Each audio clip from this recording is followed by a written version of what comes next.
So if you hear about a train derailment on the news, I have nothing to do with that.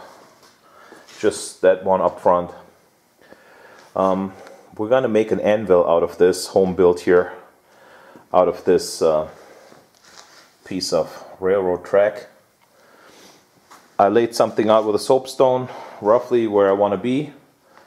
I have a plasma cutter handy here, and let's see how this works. Build your own anvil 101.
So that was electrode blowout. Is this thing still running? Mm-hmm.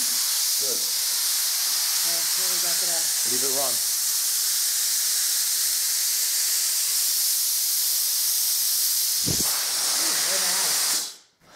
So that was electrode blowout.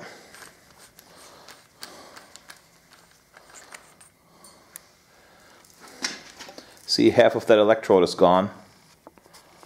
There was either water coming through or the electrode was at the end of its life.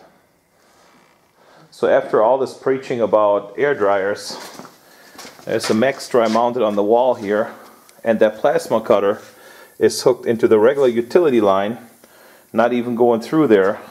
This is going straight to the CNC table, and there's an outlet for hand cutting. That's probably where we should have been hooked into, so that we actually get dry air to the cutter.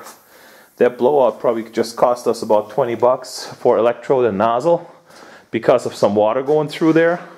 So that's the difference between dry air and moist air. So now let's get the fan on.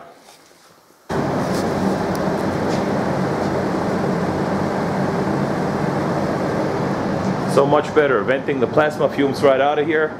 Then we're gonna hook up into the dry outlet, and then doing this again.